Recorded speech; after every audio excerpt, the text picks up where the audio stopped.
Bonsoir à toutes et à tous. Bienvenue sur Fling TV, votre chaîne d'information au cœur de l'actualité gabonaise et internationale. Voici les principaux titres de ce Flash Info.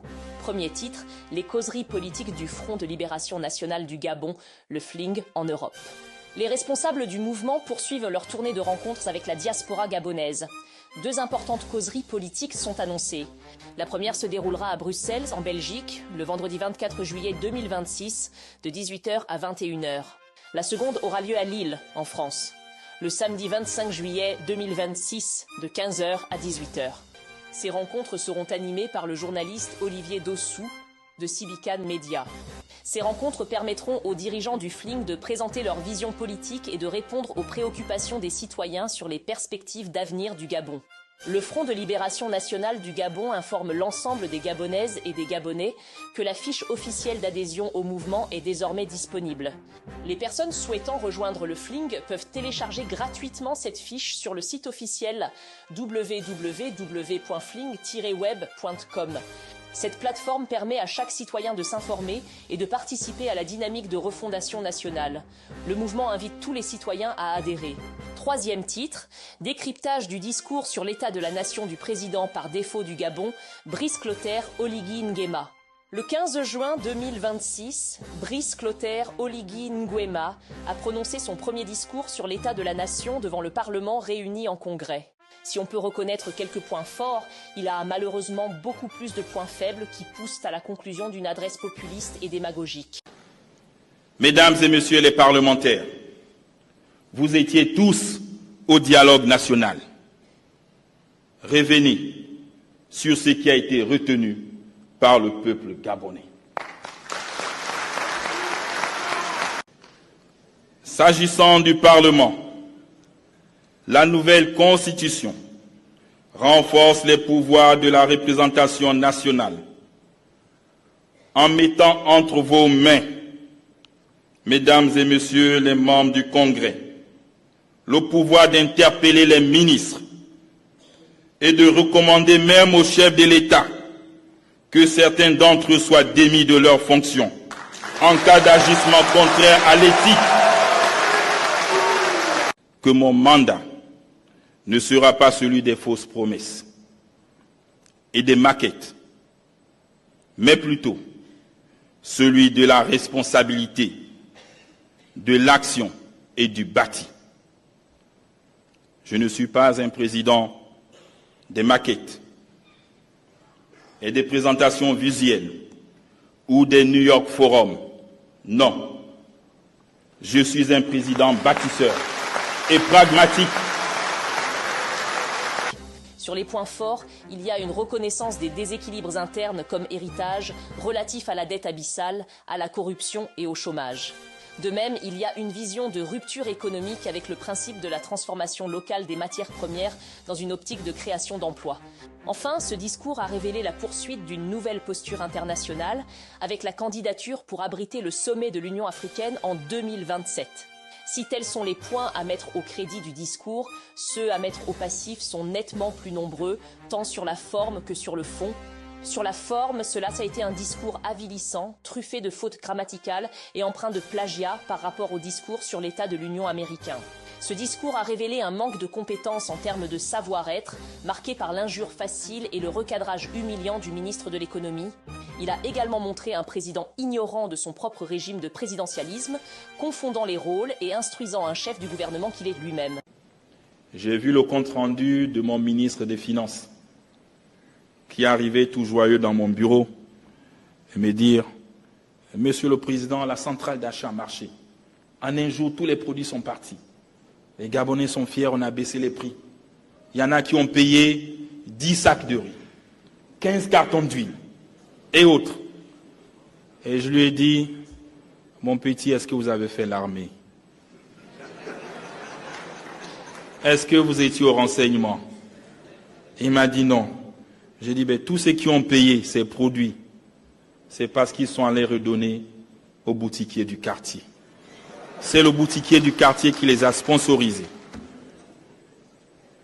Et donc les produits vont encore être revendus plus cher.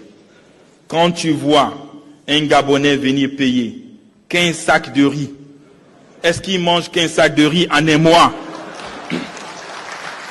C'est ce qu'il faut dire. Est-ce qu'il peut utiliser 15 cartons d'huile? Mais tout simplement, c'est parce que l'épicier d'à côté lui a remis de l'argent. Va, tu payes et tu ramènes et je revends plus cher. Donc il faut changer de méthode. Il faut changer. Et il faut arrêter cet incivisme de la part des populations. On crée des centrales d'achat pour vous parce qu'on veut vendre moins cher. Ne laissez personne venir profiter de la centrale d'achat. Vous venez me provoquer dans mon palais et vous ne parlez pas aux populations parce que vous n'avez pas le courage de leur dire la vérité. Allez-y le week-end, asseyez-vous avec les populations, dites-leur le bien fondé. Mais vous venez me solliciter pour faire la voix, pour faire des castes. Et demain on va dire c'est le président qui est mauvais. Et on va publier la dignité humaine, il ne respecte pas la dignité humaine, il ne connaît pas la dignité, c'est un militaire. Non. Donc vous voyez que c'est vous qui êtes toujours en retard sur le développement. Moi j'avance. Donc à vous de faire ce travail. Vous savez, moi je m'appuie sur des chiffres. Les chiffres sont des institutions financières internationales, du FMI, du même FMI qu'Oligui est en train de séduire, parce que le Gabon est presque en banqueroute financière. Peut-être que c'est ce que Mme Elodie Sose ne sait pas. Bien, M. Oligui est dans le populisme. Il est dans une mythomanie. C'est un menteur compulsif. Le Gabon est presque en banqueroute financière. On est à une coche au-dessus du défaut de paiement, puisqu'on a été récemment classé, la note a été effectivement abaissée à CAA2, selon effectivement Moody's. Nous sommes à une coche au-dessus du défaut de paiement si l'endettement, avec sa triple inefficacité, continue sous Oligui. Évidemment qu'il se défaut sur sa responsabilité quant à la situation du pays. C'est marrant qu'il arrive, il met évidemment la responsabilité sur évidemment l'ancienne équipe à laquelle d'ailleurs dans laquelle il était, et il oublie dans son ignorance qu'il y a le principe de la continuité de l'État. Il ne va pas constamment pleurer et dire que non, c'est la faute aux autres alors qu'il est là. Personne ne lui a mis un revolver sur la tempe pour pouvoir de façon frauduleuse se hisser à la tête de l'État en modifiant la Constitution et le code électoral. Bien, je laisse ce côté-là. Je reviens à l'essentiel. Mais lorsque M. Oligui parle de souverainisme, mais c'est de la poudre aux yeux. Vous savez, parlons point par point. Prenons le cas de la transformation locale du manganèse. Voilà quelqu'un qui voudrait qu'une entreprise étrangère vienne transformer localement le manganèse sans remplir lui-même en tant qu'État les conditions accompagnatrices de cette transformation. Lorsque vous regardez un pays comme le Gabon, où c'est une honte qu'il n'y a même pas d'électricité, vous savez que pour transformer le manganèse en ferro ou en silico, c'est très énergivore, il faut des infrastructures énergétiques énormes. Mais lorsque vous regardez la loi des finances rectificatives, il a baissé les dépenses publiques, les dépenses d'investissement public de près de 1000 milliards. Mais est-ce qu'il sait c'est quoi le multiplicateur de l'investissement? Est-ce qu'il sait c'est quoi l'accélérateur? Il veut un souverainisme économique, mais il est en train de tuer justement les facteurs du souverainisme économique. Parce que quand l'État baisse les dépenses publiques, lesquelles dépenses auraient pu faire justement l'installation des capacités infrastructurelles, je vais dire énergétiques, pour que l'on puisse transformer, il fait une chose et son contraire. On ne peut pas vouloir que c'est les entreprises privées étrangères qui viennent tout faire. Lorsque l'État a des devoirs régaliens, je l'ai déjà dit, les devoirs régaliens de l'État, ce sont les bases infrastructurelles et institutionnelles. Je reviendrai sur le plan institutionnel plus tard, puisque là aussi c'est un affabulateur, un menteur, un mythomane. D'abord sur le plan infrastructurel. Donc vous comprenez que les dates qu'il avance, c'est de la mythomanie. Il dit, en 2029, le Gabon devra être, évidemment, on devra transformer localement du manganèse. Mais c'est du pipeau tout ça. Où sont les capacités énergétiques? Il n'y en a pas. Déjà que les ménages gabonais manquent d'électricité, a fortiori une société qui doit transformer du manganèse brut en ferro ou en silico, il n'y en a pas. Où sont les voies ferroviaires? Parce que celle qui est là, de près de 800, je ne sais plus trop combien de kilomètres ça fait, mais où il y a des accidents, la CETRAG, où il y a des accidents à tous les jours, pour parler comme au Québec, où il y a des accidents à tous les jours, où est le port minéralier? Mais tout ça, c'est du pipeau. Mais docteur, pardon, mais c'est un projet, le port de Kobe et puis le port de Mayumba, c'est des projets, c'est des perspectives. Mais ce monsieur est un bonimenteur, je vous le dis. Le mensonge commence dès le premier jour, lorsqu'il avait promis de remettre le pouvoir aux civils et que lui-même a vite couru de changer de tenue, d'uniforme militaire en costard, comme il adore actuellement s'habiller. À partir de là, il a perdu sa crédibilité. On ne peut pas croire en lui. Il avait dit que le Gabon était riche. Il était arrivé, il a fait des discours incendiaires, il y a de l'argent, et aujourd'hui, il pleure auprès du FMI, il n'y a plus d'argent. Mais c'est un mythomane. Il vit dans un pays, dans un monde parallèle. On ne peut plus lui accorder du crédit, je vous le dis. Donc, voilà pour le problème de la transformation du manganèse. Bien, il parle de l'agriculture. Mais ça encore, c'est la mythomanie. Moi, j'ai ici le projet de loi des finances rectificative. Ils ont fait une coupure dans l'agriculture de 72 milliards. Moi, j'ai les chiffres. Madame Elodie, sortez-nous les chiffres. 72 milliards. Bien, lorsqu'il parle de diversifier l'économie gabonaise et de s'autonomiser vis-à-vis de l'extérieur, le Gabon, c'est une honte. On n'est pas autosuffisant alimentairement. On tue l'agriculture pour plus de 72 milliards. Et il se tarde d'aller investir dans les mines.